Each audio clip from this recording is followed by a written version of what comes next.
Okay. Alright, so thanks for coming today. Before we start, I'd like to share with y'all a short video project that a few students, some who are here today, have been working on. Caitlin Abrams was the videographer, editor of the videos, and it's so from a couple weeks ago when the Monument Nicole was here, they were telling us about a project that they had, which is a video project showing consent in 30 seconds or less. So some Colgate students made 3 short scenes, and they're on the Women's Studies YouTube page if you want to watch them again and again. But I'll show them to you right now. Sam, you need to turn up the volume. Oh. On the keyboard. Oh, yeah.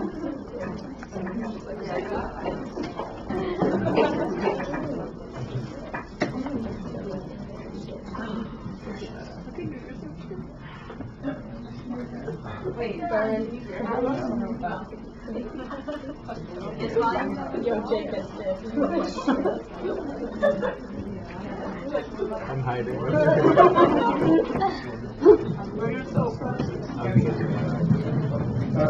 You okay? Yeah, I don't know if I really feel comfortable with hand holding.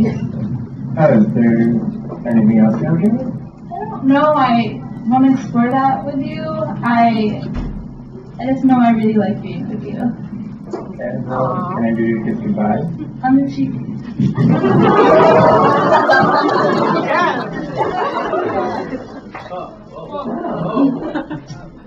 Yeah, I'm down. Sweet. All good stuff.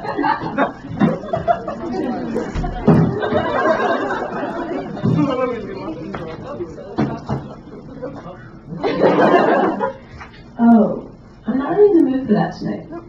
What do you mean? We always do this. I know. I was thinking of something more like this.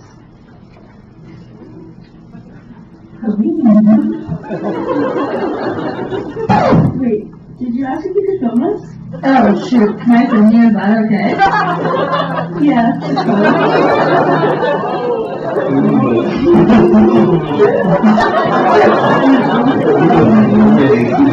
What?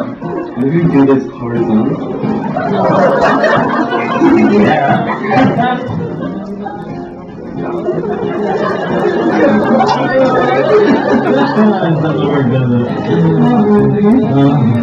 Did I say good though?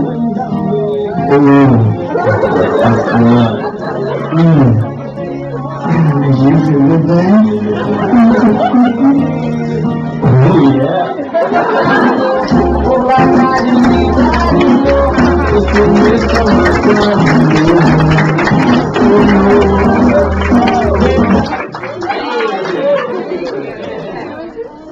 Awesome. So like I said, it's on the Women's Studies YouTube page if you want to watch that on your own time later. So just before we begin, we want to recognize that we are in Haudenosaunee land right now.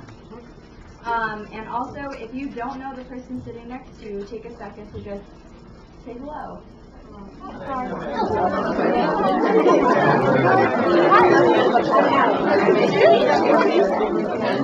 that's enough. So, today is the primary elections in New York State. Primary elections in New York State. So if you are registered to vote in New York, the polls are open from noon to 9 p.m. and that's at the library downtown. Right?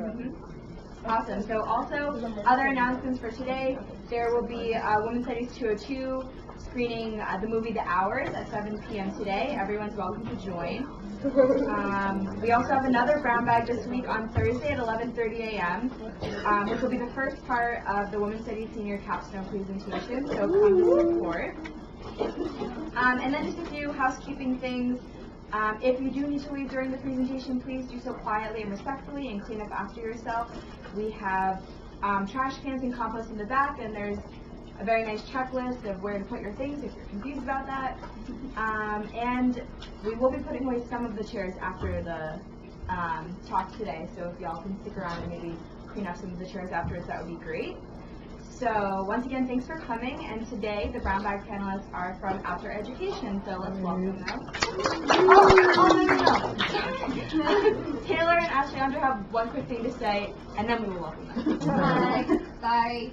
Really fast. So Ash and I are in a class called International Human Rights and Advocacy, and we created a petition for USAID and like the money that goes to that's from Pet Fair and USAID, which is money that goes to ending HIV and AIDS. So we focus mostly on South African women, and we're asking them to be more transparent with where their money goes and to be more intersectional instead of using like a one-size-fits-all model of aid for South African women with HIV and AIDS. So attached is like the little part of this description if you want to read that, and then I'm just going to pass this around, and if you want to sign it, that would be awesome. Yeah, and wherever the petition ends up, in the end, Ali over there, please give it to her. Thank you. Okay. Thank you. Great, now we can welcome our panelists.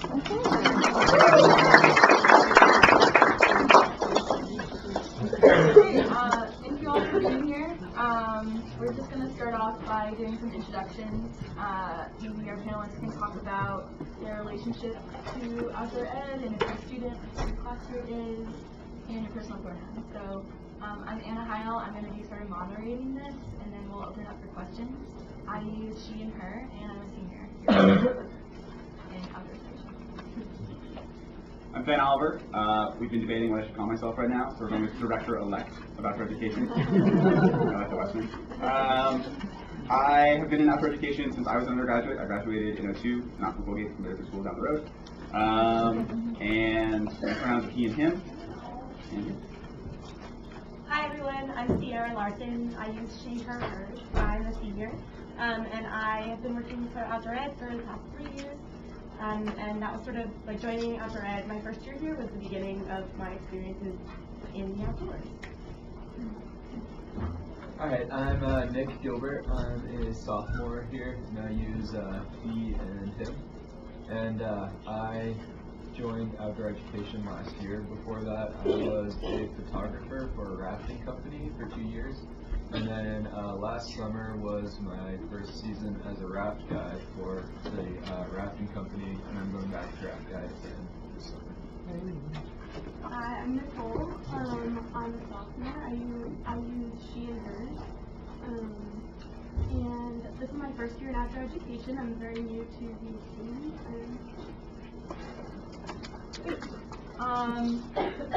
So most of our classes here at outdoor education consist of like a leader and a co-leader and then a group of students. So I was sort of interested in hearing about the way you think your gender has influenced either ways your participants or other leaders have interacted with you, and how that has been either here at Colgate or with other outside. Feel free to popcorn around down the line. Okay, I'll take it. So, like Anna said, we intentionally pair a male and a female co in outdoor ed. That happens for most programs. That's not the case for everyone. But every program that I have led, in particular our Wilderness Adventure pre-orientation program, has been that way. And as I've become more skilled in this program over the years, it's been interesting to still see participants defer to my male co. So in the past 2 years, I've been like objectively the more experienced leader with respect to lightweight. So chart protection, knots, how to use lightweight chokes, things that are technical, and people would still tend to ask my male co first, which was interesting. It wasn't like a problem because it was also intended to be a good experience for him to learn as he stepped up in answering those questions, because since I was the more experienced person, it was important for him to learn how to answer those questions. And then something that is a little different that I've been thinking about recently is in outdoor ed we tend to try to dispel gender expectations. So we intentionally beforehand plan with our co-leader how we're going to sort of turn things on their heads. So a lot of the times the female co will drive the van first, and then the female co will attempt to teach the more technical skills. But and then by the same vein, the male co will tend to help with first aid or try to help with people's like emotions and things that actually I tend to enjoy doing. So it's been hard for me to like take a step back because I really like doing that. And I think that that's just been like a personal experience for me that I've learned throughout this program, is that like I do fit into that and I do really enjoy doing that, and to what degree I was like turning down my own personality to sort of dispel these stereotypes and expectations. Alright, so I think I wanted to talk about my experiences with gender, mostly in the rafting industry. So I think that provides some pretty stark contrast to outdoor education.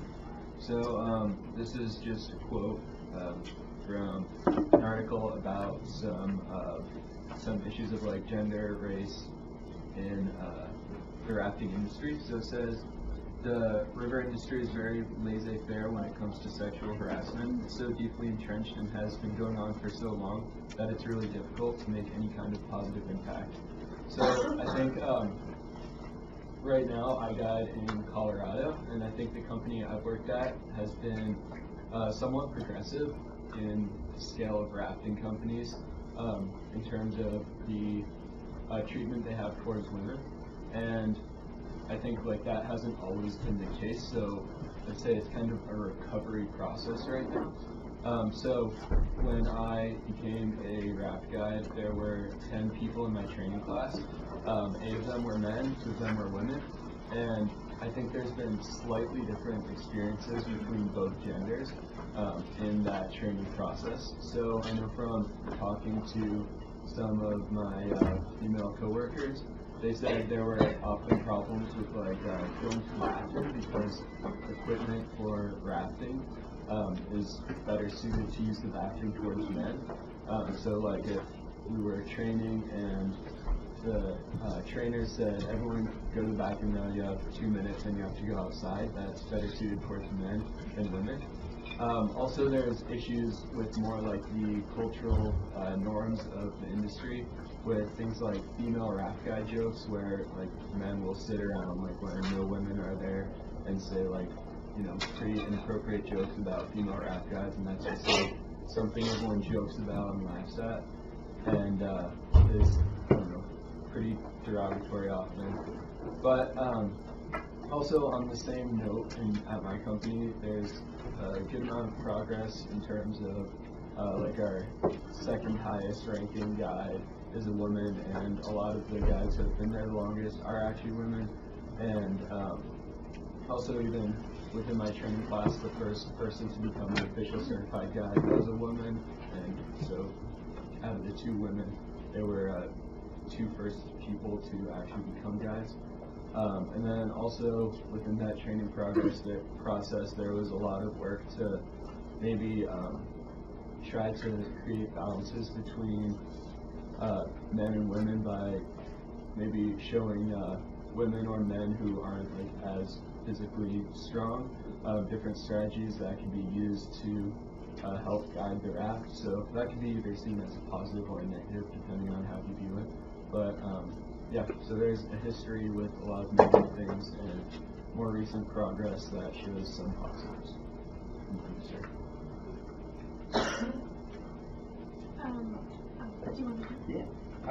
So I've led trips in a lot of places, and I'll say that even outside of, like, so at Colgate, the trend is to have a male and female leave together, and I think that's pretty typical in most places. So I'd say most often I've led trips with women. I think for a long time, I just sort of got by on my privilege of just like not thinking about the fact that there was a dynamic. I think it's been more recently that the things like Sarah was talking about of like intentionally trying to like break down gender norms on trips. I think maybe it wasn't until after college I started to think about that and really start to like examine what was going on. I think a lot of times it's like implicit. You just like do the things you're comfortable with. I think I've been really fortunate that a lot of my sort of outdoor role models or bosses have been strong women, and so it's been like there's been a lot of examples for me to see. But I definitely think I definitely think that there's still like, you know, as much as we work on this in outdoor ed, I still think that there's like more that is possible. Yeah, and coming in question. This is my first year doing this, so I don't have a lot of experience to speak to, but I'm teaching my first class right now. But I have experienced a lot of questioning of my ability and knowledge because of the fact that I'm a female in this industry, and also because I knew that is part of it. But I kind of wanted to talk about like something that I noticed is really positive about being a woman in this industry, which is teaching a class that has a lot of women as students is really empowering to these people to see a woman doing these things and teaching them.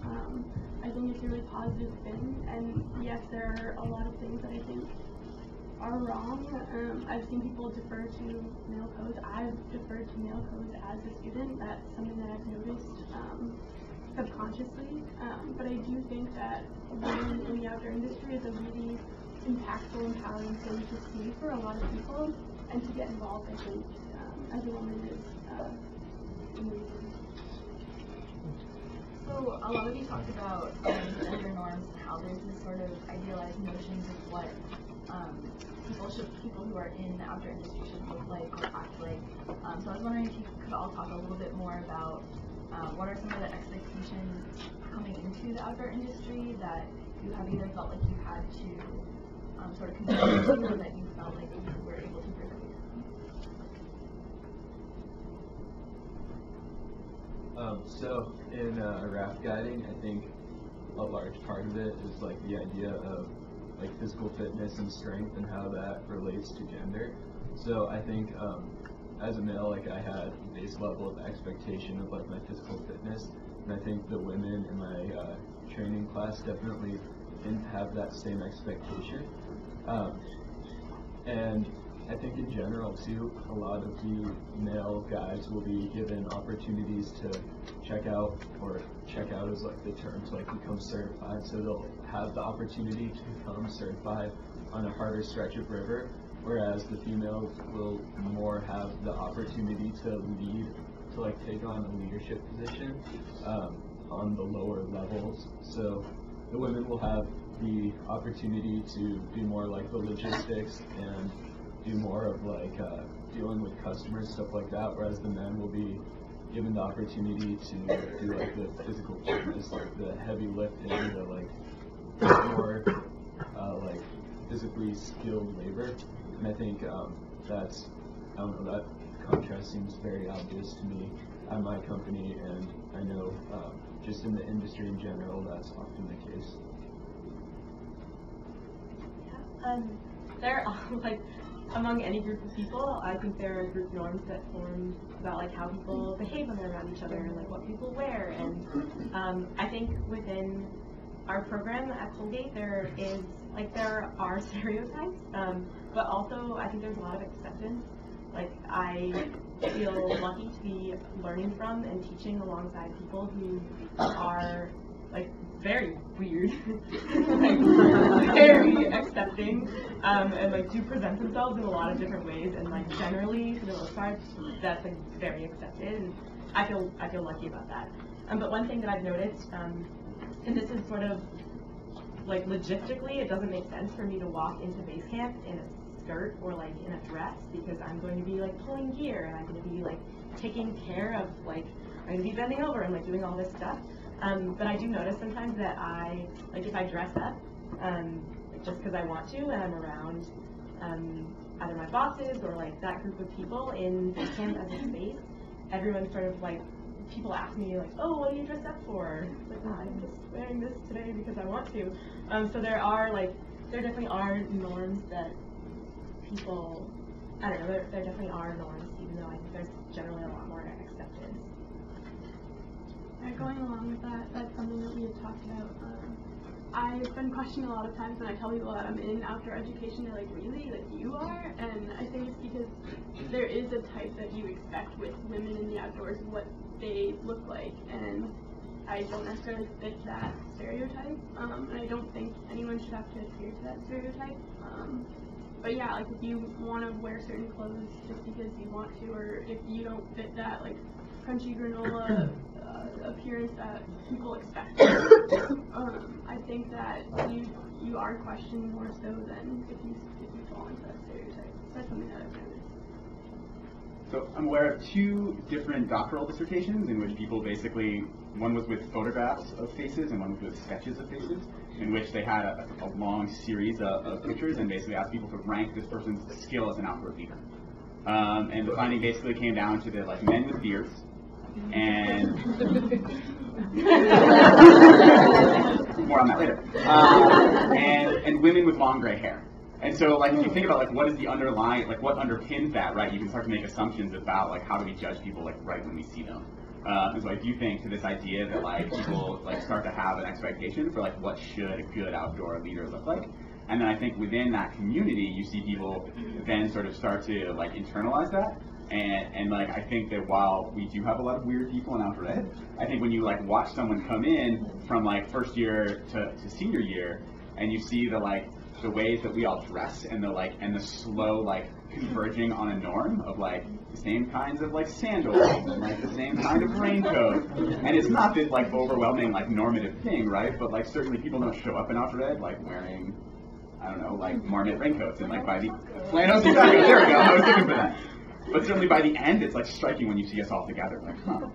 And I think every community has that, right? We're just maybe a little bit more identifiable because there are those very strong archetypes. But I think within any community of like-minded people, people trend towards a norm.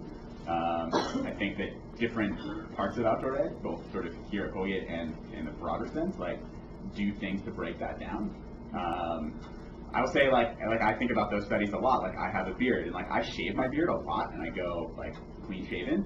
But my wife and I joke, I presented at a conference last week and I was oh, maybe I should shave. She's don't shave, no one's gonna take you seriously. And that's implicit, right? I mean, it's explicit too, we talked about it, but I definitely think about that and how will I be perceived in terms of what appears to be a strong outdoor leader. Awesome. I know, Nick, before you brought up a little bit about sexual harassment in the rafting industry, and we've talked a little bit about how can the outdoor industry sort of manage the safety of everybody, instructors or participants on courses, but also how do we encourage people, women, people of all genders, all identities, to get out into the woods, which is maybe not always a safe or a comfortable environment? What are some ways that we can look at that?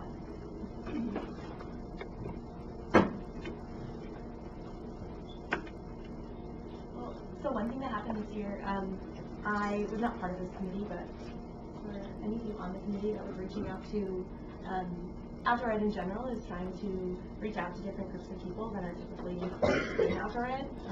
Looking at all of us right now, you probably noticed they're all white, and that's a problem in the outdoor education field, in the United States in general, for a lot of different reasons. But a lot of programs are trying hard to involve different groups of people. And in this past year, we had a committee reaching out to different groups of people applying to become leaders within outdoor ed.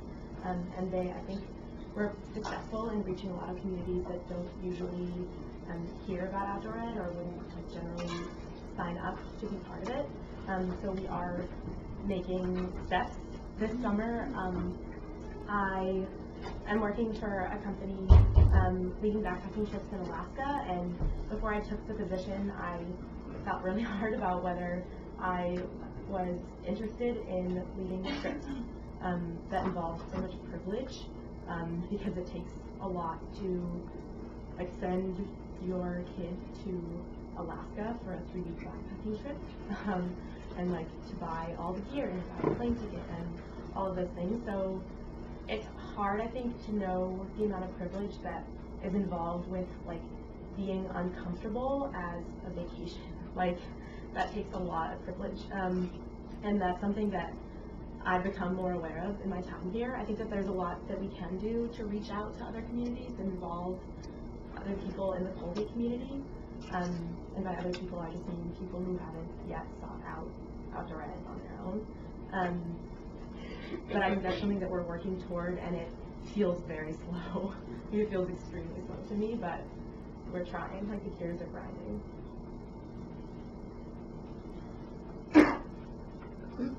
So I think one thing that's been done and sort of seemed to be effective is this idea of like all women's trips. Like it's something we do in Outdoor Ed, or like all women's climbing trips. And there's been a lot of, well, not a lot. There's been some research to look at like what is the effects of that, and I think generally the consensus is that that's an effective thing to do. Like women can feel more empowered, can have better outcomes in all women's trips. I think that there is less research and less ease with doing that with like other identity groups. Like if you had a trip that was all people of color, or if you had a trip that was like all people who identify as queer, like you could do that, and I think you could theorize that the same benefits would apply. I just think for some reason like we are more okay with saying this is an all women's trip than we're saying this is an all people of color trip. But I think that like one of the reasons maybe why we sort of aren't there yet is that while there's been sort of these individual studies looking at like this is an all women's trip and we're going to measure the outcomes in whatever that researcher is identifying, there's not a lot of theory that's been developed behind that. And so I think if you have enough sort of individual research studies, you can start to develop like theory, like what were the things about that trip, like what was the dynamic that allowed those outcomes to be successful. So if you can develop theory, then you can start to say like, could you apply then that same theory to mixed groups? And could you still have the same strong outcomes without, or in a group that isn't a single identifier? And so I think there's still, this is still something that's like, I mean, it's been going on for a long time, but it's also still sort of a new line of research to say, what is it about all women's trips or whatever that allows those trips to have these sort of better outcomes than mixed groups.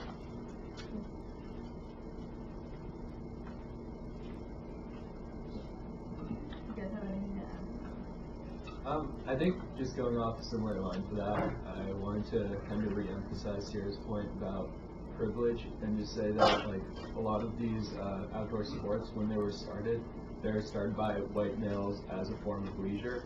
So when I guess you have like enough privilege to be able to like take all this time to go like try and climb a mountain, then I think it's obvious now that like you see like mostly white males as the leaders of these trips or as the participants on these trips, and I think that's just pretty historically rooted or historically grounded, I guess, and that makes a lot of sense. And then also on a similar line to that with going off privilege, like to become a raft guide, I had to not work for a month and a half. I had to pay $500 to be part of this training, and then I make a wage that isn't great if you're trying to afford a house. And I think you have to be in a place of privilege to start before you can commit to joining an industry like that. So there's definitely a lot of privilege to enter the outdoor industry that I think is kind of a barrier for a lot of people.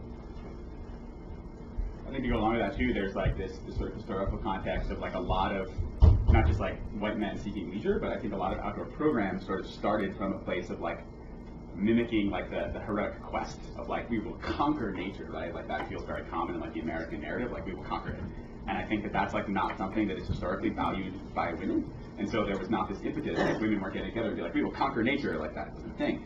And so I think only more recently as like being part of nature has become more sort of like acceptable and like what is expected in outdoor programs, has there even been like space for like women to come in and say like, we don't need to conquer this, like we're not trying to like slay the dragon. We just want to like go and like look at trees. Like, and that's not where, it was like definitely not, I think, historically in like the 19th century, the early 20th century, like what outdoor programs were focusing on. Yeah, and I think going off of that, at least in my experience, I had started out doing a lot of outdoor programs when I was a kid because I liked just being outdoors. But again, I think as I've gone through this program and as I've started teaching, I think one of the major things that I've seen with women is the sense of empowerment and strength that they get from being outdoors. So I don't think it's necessarily just like, look at trees, let's take an Instagram. Like, I think part of it is really important that women get out there, and I'm glad that we're incorporating that into our program. Great. I think now we'd like to open it up to some questions from the audience. Awesome. There's already one. Yeah, and let's go from there. So. Elaborate. Most of comments, but I'll have a question. So my thing is, I actually just like registered for like an OE thing. So I'm like, oh god, y'all. What are you thinking? I wanted to do nature photography and the geocaching. So I'm like, I did orienteering when I was like a baby boob. And I was like, oh my gosh, I want to find things in the water. And I did for SRS, we did that for team building. To put yourself in mortal danger. You're not, but I'm like, I am. But I guess, but then I have an understanding that OE has a lot of overnights, has kind of like these long-term stitch, and talking about like genders and bodies, right? So like when it comes to using the potty, like on an overnight, are you staying in a building that has segregated bathrooms? Is there a neutral bathroom in which you're both using it, or are we all peeing in the woods? In which case, how does that work? And then when it comes to overnight and your body is doing a thing, but your outward presentation wouldn't suggest that your body is doing that thing. Then my question is like, how is that accommodated? Like, if you have it overnight, is part of the medical pack, pads and tampons, like, and then is there like a gender neutral like kind of assumption that's like, hey, I'm just gonna put these in the basket in the gender neutral bathroom, take them as you need them. It's not my business who you are or why you're using them, and I feel like that might open up at least different bodies to doing it. There's also the fact that there are a lot of different effects that different bodies have. So some of us are like, and not even to say that's not the case in OE, because I'm pretty sure it is, but like, some of us are on various medications that create fainting risks or create like issues with vertigo. But you want to go out, you know what I mean? Like, at what point does OE kind of say, hey, I get your body is doing a thing, but if you want to come experience nature, we'll make that work. You know what I mean? I feel like my hesitation has always been, because I'm one of those people whose body does things, my hesitation has always been, I want to go out and do nature, I want to climb a mountain, I want to, find a banana slug, I want to do all the things. But like, I can't fight a squirrel, that's too much, but maybe it's a banana slug. Like, so like, I want to do all those things, but it's like, when, especially because I have fainting risks, and then when we did the SRS and we're doing the rope up, go up, people will carry you. Then there's the measure of weight. I'm a heavy bitch, so it's like, pardon my language, but like, it's one thing if you see everybody on the belay and you're like, okay, they went up, and then I'm halfway up the belay having a panic attack. I look down and there's 3 people on the harness, like, you can do it. So I feel like, I feel like the whole thing with like outdoor education is great, but it's like when you speak on like there are certain types that are supposed to be associated with it. I think that it's not just a matter of like aesthetic; it's also a matter of like your physical body, like. At what physical condition can you involve yourself into OE? And getting to that physical condition, talking about privilege, talking about different groups, that's different for different people. And physical conditions are not accessible to everyone in the same way. And so I guess it's one thing to be like, hey, join OE because we're open and we want you, but it's another thing to be like, to kind of like say, hey, whatever your body's doing, we got the med kit, we're ready, we got people trained. If I know you have people trained for like fainting or whatever, like that kind of thing, right? But like to say, if you have an arrhythmia, we got you. If you have this, we got you. Because I feel like outdoor education, yes, you need to be in a good position to do it, right? But I feel like if we're talking about accessibility, there are a lot of people who want to climb mountains who can't right now, or who think they can't. So my question is like, how is OE addressing that? Or is it been addressed and we just don't know? Just one clarifying question. When you say OE, do you mean like Colgate or do you mean like all outdoor education in general? Like, because I've seen accessible outdoor education like outside of Colgate. I guess I am talking about Colgate, but I'm also talking about like I'm talking about Colgate because in the general OE world, I have seen like people address their own accessibility. I have seen like accessibility like outdooring. Like nature-ship, like products that you, if you are funded, can get to make things more accessible to you, But like I'm thinking, kind of when it comes to you having an organization that's opening up services to the general public, a lot of times for free or at a reduced price. Then my question is like, how? So I guess Colgate OE, but like in general, like organizational OE, as opposed to you have money, come do a thing. You know what I mean? Okay, I have a lot of responses, but I feel like I don't have like numbers on things, so maybe then can jump in. Oh, sure. So one thing that Outdoor Ed does really well, in my opinion, Outdoor Ed at Colgate, is having a range of different options available. So we have some week-long trips. We have some 4-day-long trips over like fall break. We have some trips that last from like 4:30 to 7:30, 3 Wednesday afternoons in a row. And we have like a backcountry cooking class, and we have an ice climbing class, and we have so many different things that our aim is to accommodate anyone who wants to sign up for those. So if you, my hope, like my sincere hope, is that everyone who's interested in getting outside in some way or another can find a program that works like for their interests and for their body, and like that both of those things will work for a given program that we are offering during a year. I think as far as talking about like things that your body may be doing on a trip, it's like definitely scary to open up and to tell someone else like this might happen to me, and like it's hard to voice that. I can imagine it would be really hard to voice that, especially if you don't know your readers very well. But on the first day of all our classes, we get med forms, and so our hope is that if there's something that you're concerned about medically, that you would talk to us, and we could talk about whether or not we are equipped to manage it, and if we felt uncomfortable, we would talk to our bosses. For every trip that we run for Colgate Outdoor Ed, we have a full-time staff member who it's their job to make sure that we are ready to handle that class.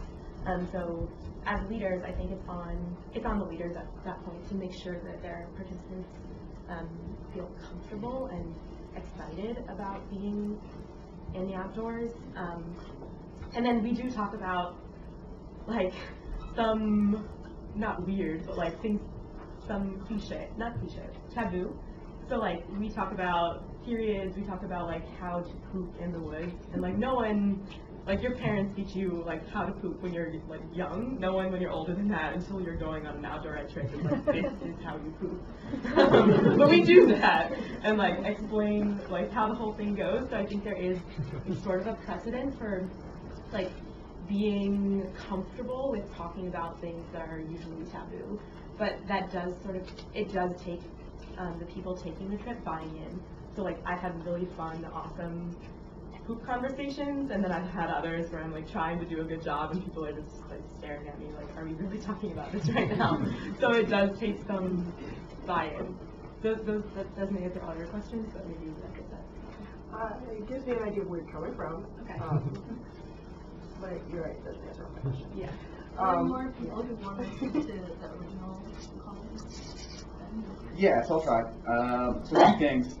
So one, kind of to like different bodies that have different sort of like interactions with sort of outdoor experiences. So say like what Sierra said, like I think we try. So like outdoor ed, there's like an idealized like outdoor ed is like white men climbing mountains, and then there's like outdoor ed that is this like wide range of things we offer. And so I think part of it is like trying to offer enough different programs that like whoever you are, whatever your level of like comfort or fear is about outdoor pursuits, there's something we're doing that you can get into. And so whether that is like coming to the challenge course, which is like, you know, for a few hours versus like going on a wilderness adventure, which is like several days. And so I think we try to sort of have options that meet a lot of different needs. And then within that, we have a philosophy of challenge by choice, which is if you come to the ropes course and you're like, oh hell no, nobody's going to force you, right? There's other things you can do. There's other parts of this program that are going to allow you to be involved. So there's that, I guess. The second thing is, you know, for us sitting up here, I think we've thought a lot about the perceived risk of an activity versus the actual risk of an activity. And I think all of Outdoor Ed's activities carry, I mean, not faculty cooking, but like most of Outdoor Ed's activities carry like a pretty high perceived risk, whereas the actual risk is in fact quite low. We've done a lot of things to mitigate, right? Like we don't want anyone to die or even get hurt or even like get scratched. So I think people, you know, so that's like back on sort of participants and people to sort of entering into that and being willing to accept that, like their perception of risk. And we do what we can, I think, to educate people and to help people, you know, people come to the ropes course, I was there, good to see you again, and are like, this seems terribly, terribly scary. And it is because the perceived risk is incredibly high. Whereas the actual risk is like incredibly low. Like we joke about how over-constructed a ropes course is to be able to like lift buses. Like you could lift a bus with a ropes course. And so I think like, but that doesn't change the fact, right, that like participants for you to look at that and be like, I don't know, like that's a lot of risk. So I think like we do what we can, I think, by being supportive and by facilitating those experiences with the group you arrive with and by the staff who sort of have training to sort of help people feel included and feel safe in that group. So there's that. I will say that like accessibility is a very real challenge, right? Like someone who is differently able, someone who's in a wheelchair, like that's a really different set of expectations than someone who is able-bodied and can walk. And so I think like Colgate Outdoor Ed is not really like equipped and is not really like doing a whole lot to really address like people who are like truly differently able. And there are organizations out there that are, and I think if you came to us and you said like, hey, I'm really differently able in this way, like how do I get involved in Outdoor Ed? I think we would say like, let's talk about it, like let's figure it out. And it may be that like we can't serve you, but maybe we can find a place that can if like this is an experience you want to have. You know, and I think that's a little bit of like pragmatism. It's like Colgate serving like people who come down to Outdoor Ed, like, you know, we want to serve them and they are all pretty much able-bodied. And so there's a pragmatism to like the programs we offer versus like saying like man, maybe we should be like being more inclusive and offering programs that are for people of different abilities. Like I don't know that we're there yet. I think there's like just sort of a pragmatism that comes into those decisions, but I think it's not for lack of awareness or thinking about it. Another part, I don't know if anyone else can answer me, I just interrupted, but like another part of my question I felt wasn't fully addressed was the question of kind of gender neutrality or gender acceptance and kind of understanding. I think what I even heard in this conversation and my also perception of OE is that it's very about bodies.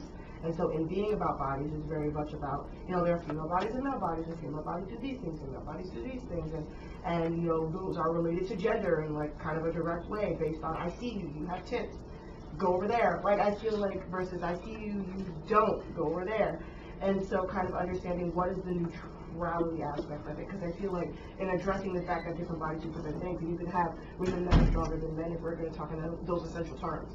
You know, you could say you can have someone with certain body parts that are stronger than someone with certain other body parts, regardless of what the stereotypes of OE are, then or whatever average or statistics or whatever the actual individuals coming in, their bodies can do different things because they are individuals. I think kind of channeling that and kind of competing, you know, the essentialist stereotypes that exist, I think I don't know if they are, and this is my question, can also be challenged in kind of allowing more queer participation, more like gender inclusive or gender neutral participation, and kind of saying, hey, it's not about what women do, what men do, it's about what your body does. And not being like a first like read. And I feel like it isn't, you know, I feel like in a way it shouldn't be, because you can look at someone and be like, oh, well, physically you look strong, and then they pass out. You know what I mean? Like, we don't know. And so I guess my question is, like, when it comes to, again, the overnight trips, or when it comes to, you say you're canoeing, or if it's like water immersive, or whatever. Like, if it comes to something and you have like a med pack, does your med pack have pads and tampons? And then who is in charge of that med pack? When it comes to distributing those pads and tampons, who is doing it? Because I feel like, let's say, for example, you have a trans man who's having a period, and then whatever, you know, he chooses to call it, is having a body situation, and then needs that. How would it feel for that person to have to then go to the female leader and be like, I need, you know what I mean? Yeah. So I feel like to speak on neutrality and to speak on openness, I feel like, yes, you can talk about poop, yes, you can talk about periods. Who's talking about poop, who's talking about periods? Yeah. We have tampons in our med pack. They're like the small bullet ones. We, as far as I know, don't have pads in our. We do in the trauma kit. In the trauma kit. Okay. And then as far as who's carrying it, it's one of the co-leaders. It isn't like we don't decide as a program. You just decide that with your co-leader. But anyone who needs anything from the med kit can approach either one of the leaders or any one of the leaders and ask for what they need. My hope would be that, I mean, obviously you hope that if anyone is having anything and they need anything from the med kit, they would be comfortable asking for it. I can understand why that wouldn't always be the case, but that being said, I think on a lot of trips, people also carry like participants are asked to carry what they expect to need. So if anyone does expect to maybe get their period, they would hopefully have been told already to bring along what they need so that they can be most comfortable, because what we provide in our med kit is not like the most comfortable handbot in the world. It's definitely not. Yeah. Can I add one more thing? So I think another thing that I'm also now dread, and that we do about this like gender neutral bathroom is that we like put the toilet paper and any like hand sanitizer in like a central location and just say like, hey everybody, it's going to be here in case you need to use it, and use it is usually like this one toilet, so it's gender neutral. And then that like makes it more comfortable for people to like come up and they don't have to ask to use the toilet paper because some people are uncomfortable about pooping in the woods. And then the other quick thing is the like black bags that we use. So you have like this, it's non-transparent black bag, and if you are on your period or something like that, it's some people are embarrassed about that, and you can just like put everything you need to dispose of because you can't leave it in the woods in this black bag, and like you hold on to that and you can't see in it, so you don't know if it's full or empty, and like everyone has one. We even give them to guys, so like for whatever use you might need to like dispose of something that you don't want anyone to see that has to do with like using the bathroom or something like that, you can do that in a way that's private. I think that's starting some good conversations. Thank you for doing those. Maybe you can move on to some other questions if people have them. I was wondering if we could like talk a little bit about consent and like what that looks like in OE, and not necessarily like consent from a sexual standpoint, but just like a culture of consent. Just because when we're like doing activities that like we've been talking about like involve bodies and bodies interacting with one another, and then also like allowing people to like challenge by choice is like nice and consensual, but then like pushing people to try things like new experiences and to try things that to like get over this like perceived danger and to realize that it is just like perceived and that it's not necessarily actual. Yeah, and just kind of like what that looks like and what steps you take to make sure that like the interactions you have like among other co-leaders and among like participants and stuff are consensual and such. So there's like, I guess I have like two sort of slightly divergent answers, which is, so I guess all of our programs start with, I think, a conversation about like a positive learning environment or like a polite contract, and really just laying out like how we're going to treat one another. And I think a part of that is sort of like not pushing people outside of their comfort zones, and like comfort zones is another like really common topic to have at the start of a program. On the ropes course, right, that's like a really like something like a binary choice, right? Like I will do this or I won't do this, and if I'm out of my comfort zone, I can choose not to. Will you be like encouraged by your facilitator or your peers a little bit? Like, yeah, right. And I think part of like learning is like learning to stretch your comfort zone and like finding that like I thought I could see my limits to be here and I could get there, but I think we're also at the same time like very cognizant of like not pushing people too far. And like I will say not so much with college students, although sometimes, but like working with younger students, like the number of times I've seen, you know, like a middle schooler or a grade schooler like get pushed or decide or choose or whatever to like climb up something and then like have a breakdown. Like that's real, like that happens. And so, and you know, and there's definitely like a sort of like learning for staff, for facilitators, to like what is like appropriately encouraging someone and what is pushing someone until they're scared. And I think, unfortunately, like in some ways, like it takes experience to like learn that judgment. And so, like I've done that. I think on a wilderness trip, right, like consent becomes a little fuzzy because like you're like, I can explain to you how hard this trip is going to be and like what it's like to hike on a 4,000-foot peak that might have a cliff and you might be scared of heights, but you can't, like you're not there. So like once you're on the trip, right, consent becomes a little fuzzier because like, well, you don't have a choice but to like get back home. And so like you are, you know, we can adjust the route, we can make our days shorter, we can do a number of things, but essentially like you consented to being on this trip and we informed you as best we could. at the onset. Yeah.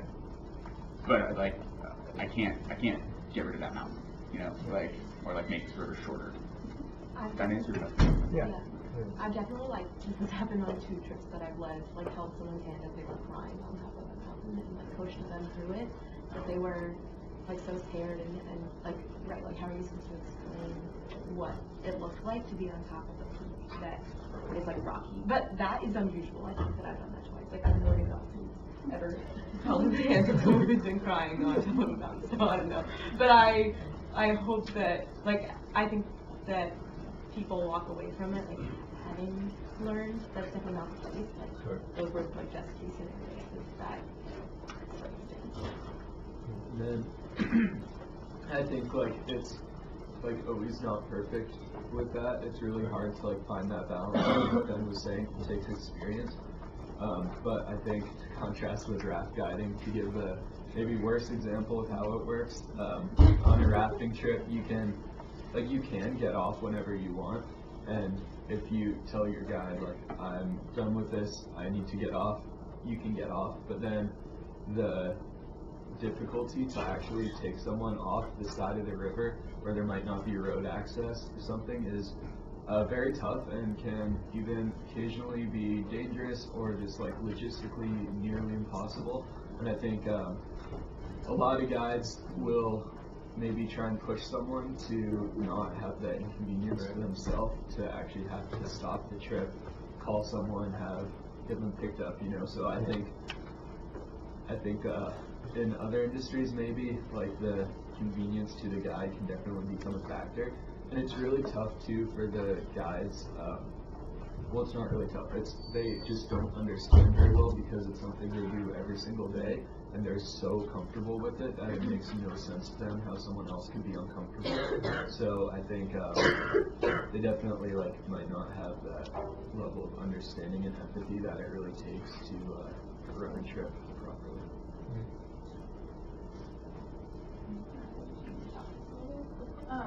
I was curious, mostly for the women,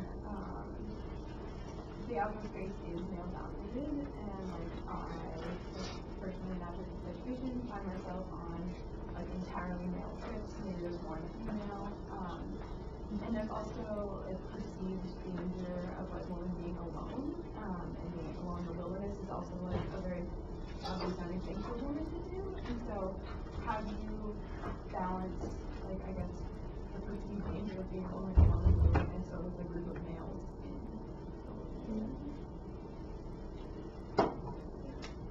I think at this point it's very specific to the activity that you're doing. So like I'm mostly a backpacker, and so I like seek out and staff. I've like been staffed on trips that are like balanced with like people of different genders, and so I haven't felt like it's a really male-dominated environment. So I almost want to like ask you to answer your own question, like as a you're a climber, and so I think it's just a really different my experience.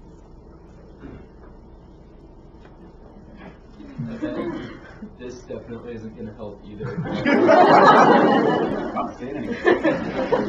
In rafting, so there's this big report that came out recently from the Department of the Interior, basically talking about sexual harassment in the national park system, particularly on the Grand Canyon. So just like for some background, guiding on the Grand Canyon is basically like the most sought out job in whitewater. It's like the hardest job to get, and you need like the skill to be able to hold that position. And this report basically just talks about all the terrible things that women face guiding for the national park system, so for a government organization in the Grand Canyon. And I think it really unfortunately like highlights that there has been risk for women, not necessarily as a participant but also as a leader.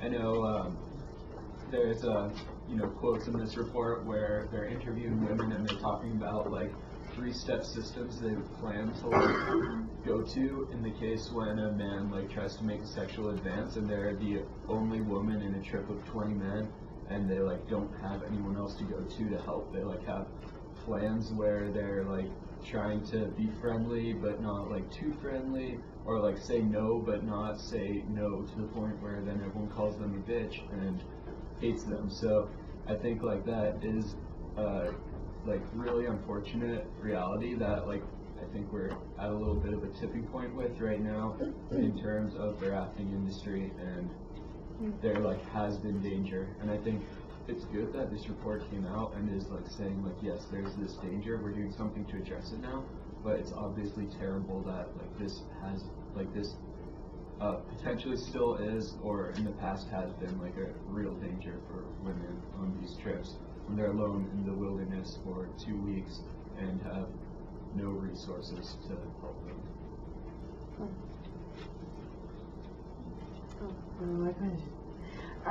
So, I know you mentioned race, right? And you mentioned kind of inclusion based on race, like race, ethnicity, culture, all those things, right? So my thing is, as a person of color who has been in an OE thing and is signing up for future OE things, this is cool, and I like to lead, and to kind of talk on that, when I had to come over, and again, my experience is nowhere near every person of color's experience, but that's not it. But if we're talking about outreach, right, I feel, and this is like a pseudo outreach thing at this point, I feel like I had to overcome the fear of the crunchy granola in the wild, right? I had to overcome my fear of seeing like white dreads in like a real setting, in like real life, and be like, oh my god, this is happening.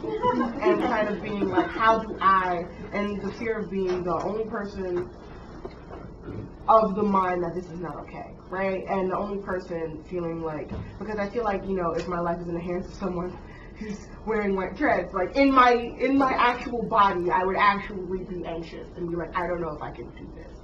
And so I think part of that is kind of this like repeated injurious experience of having to teach a lot of the people who are supposed to be my teachers. And I feel like when it comes to OE in a situation in which I'm from the Bronx, like I wasn't in like the nature all the time. Like I went to like Central Park a couple times, but like to kind of talk about the situation, like for me personally, I am being taught like literally everything. Like you're saying, you're teaching people how to do. And I feel like in that situation, how can OE, I don't know if OE is doing this. In my situation, I had gone to the ropes course with other persons of color, and I noticed a lot of us were kind of in the back together, like, what is happening? And I feel like part of it is there is kind of this neutral unspokenness in OE where it's like, we're here for the woods. You know what I mean? And we're here as people with bodies experiencing the woods. But I feel like my consciousness is saying, I am a person of color. Have a body of color in the woods, and I'm being taught by people who don't look like me and may not understand where I'm coming from. And so how can you make more explicit, like, I understand maybe you have like an amazing OE trainer, director, teacher, person, leader who has white dreads. Like what, you know what I mean? Like at what point do you say, you know, I don't want to police how you take care of your own body because you're doing what you're doing, but at the same time kind of saying, hey, let's be open to the fact that this will make other people uncomfortable, and not even just uncomfortable on the point of like, well, I don't want to do this anymore because you're doing something that's slightly racist, but like, which is also a valid reaction, you see, but like also saying if these are people who are going to give you, you know, their safety, you kind of, like, you know what I mean, accommodation in that way, and being like, education in that way, you know what I mean? I think outreach to people of color isn't just about saying, hey, you can do it too. I think it's about recognizing, you have already talked about, you recognize that these started as leisure sports amongst white men climbing mountains, right? That's great. But then also, and the fact that economically access to this isn't always great, so you come up with a whole range of things that you can do. That's also good. But also kind of having it explicitly said that certain bodies have different connotations when they're surrounded by trees. You know what I mean? Like, if you're a person of color and that changes, you know, depending on shade, you know, like, you could be called names for wanting to climb a tree, you know what I mean? And kind of understanding that that's a thing, and how can you, as you have mentioned, all white facilitators, how can you make that, like, how can you transition out of that process and make it more explicit, like, hey, we get it, we're here to help you, and you can help us. You know what I mean?